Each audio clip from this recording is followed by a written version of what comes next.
Hi மக்களே, இன்றைக்கி என்ன சமையல்னு பார்த்துடலாமா? உளுந்தம்பருப்பு குழம்பு, மாங்காய் பச்சடியும் தான் ரெடி பண்ணுறேன். உளுந்தம்பருப்பு குழம்புனா எப்படின்னு பார்த்துட்டிங்கன்னா, உளுந்தம்பருப்பு, துவரம்பருப்பு, பாசிப்பருப்பு 3 பருப்பும் சேர்ந்து தான் உளுந்தம்பருப்பு குழம்பு வைப்பேன்.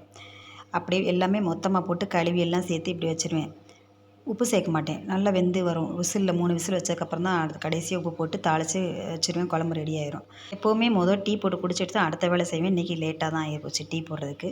மாங்காய் பச்சடி செய்கிறதுக்கு ஒரு மாங்காய் எடுத்திருக்கேன். இந்த அளவுக்கு பெருசாக கட் பண்ணாலே போதும். ரொம்ப சிறுசாக இருந்தால் குழஞ்சிரும் மாங்காய். ஒரு பிஞ்சு அளவுக்கு வெந்தயம், சீரகம், கடுகு, கருவேப்பிலை, பெருங்காயத்தூள், மஞ்சத்தூள், தனி மிளகாத்தூள் எல்லாம் போட்டு நல்லா வறுத்தெடுத்துட்டு இப்போ கட் பண்ணி வச்ச மாங்காய் எடுத்து சேர்த்து நல்லா கலந்து விட்ருவோம். போட்டோடனே நல்லா வெந்து வந்துடும் மாங்காய். இப்போ தேவையான அளவு உப்பு சேர்த்தாச்சு. இதுக்கு தேவையான அளவு ப்ரௌன் சுகர் சேர்த்துருக்கேன். மாங்காய் பச்சடினால இனிப்பு, புளிப்பு, காரம் எல்லாம் சேர்ந்துருந்தால் தான் மாங்காய் பச்சடி. குழம்பு ரெடி ஆயிடுச்சு. இப்போ தேவையான அளவு உப்பு போட்டு தாளிப்பை கொடுத்துட்டு நம்ம உளுந்தம்பருப்பு குழம்பு ரெடி. இந்த வீடியோ பிடிச்சிருந்தா ஒரு லைக் போடுங்க. புதுசாக பார்க்குறவங்க தான் சப்ஸ்கிரைப் பண்ணி ஒரு லைக்கை போடுங்க. வீடியோ பார்க்குறவங்களுக்கு நன்றி.